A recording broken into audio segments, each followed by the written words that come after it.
Building a city in City Skylines isn't just about throwing down roads and zoning randomly. I follow a structured approach that helps my cities feel realistic, efficient, and fun to build. In this video, I'll break down my process into four key points: layout, infrastructure, zoning, and districts, transportation, and just taking inspiration from real cities. Let's get started. The first point I'll make is the layout infrastructure. The first thing I do is plan my city's layout and infrastructure. I don't just zone right away, I start with a road hierarchy.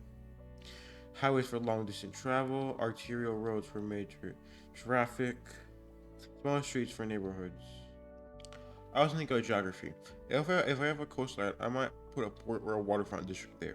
If there are hills, I'll avoid placing big industrial zones of steep terrain.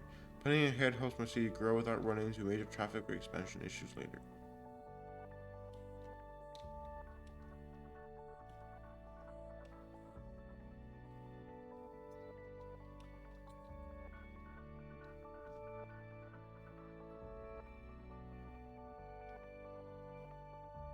Next up is zoning districts. Once the roads are set up, I focus on zoning districts. I don't just throw everything together. Each zone has a purpose. Wealthy areas might have bigger houses and more parks, or lower income areas might be denser with more apartments.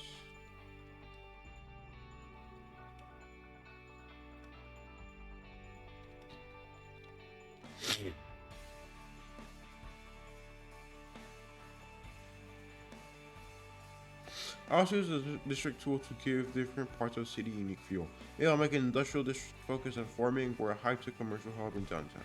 This keeps the city diverse and makes every area feel like its own identity.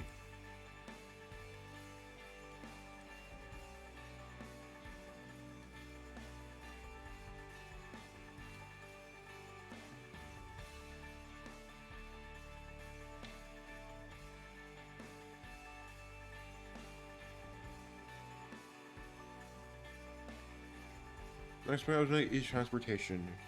A city needs solid transportation network to function properly. Highways alone will fix traffic. You need public transport too. I need to build some routes, bus routes, bike lanes, so people have alternatives to driving.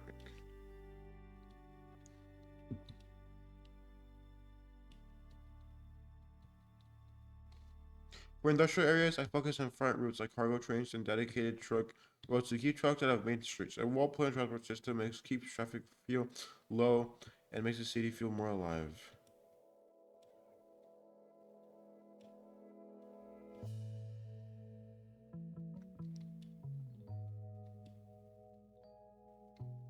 Another point I want to make is just to take inspiration from real life cities.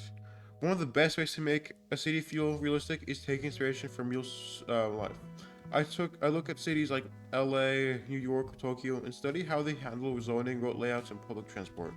For example, if I want a city with a strong grid layout, I'm gonna take inspiration from Chicago. If I want a winding, hilly city, I might look for San Francisco. Even small details like where parks and landmarks go can make a city feel more natural and believable. And then the last tip I wanted to do is just build what you want to build. You obviously want to plan what you might want to pull for each area, but you don't have to plan everything out. There's some areas where you just zone in and either it looks good or it doesn't, and it's fine as part of the learning process. So next time, you can take what you learned from your mistakes and apply them to a different part of the city, and then, which is how you turn into Dream City.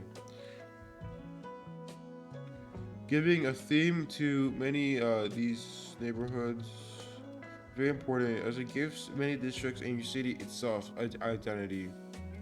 For example, here the South City may be a little poor and worn down, but it gives its a little identity that separates from other parts of the city, which would be more middle class, or that may just have a different purpose. Like here's forest industry, there's farms. In this case, you see a unique feel so it doesn't feel overly repetitive. And this is really important as if you look at many cities in real life, they have many types of different housing, the grades are different, the streets are laid out different, the infrastructure in many parts of the city is different, the cultures A lot of these aspects make cities what cities are a very unique place to live in.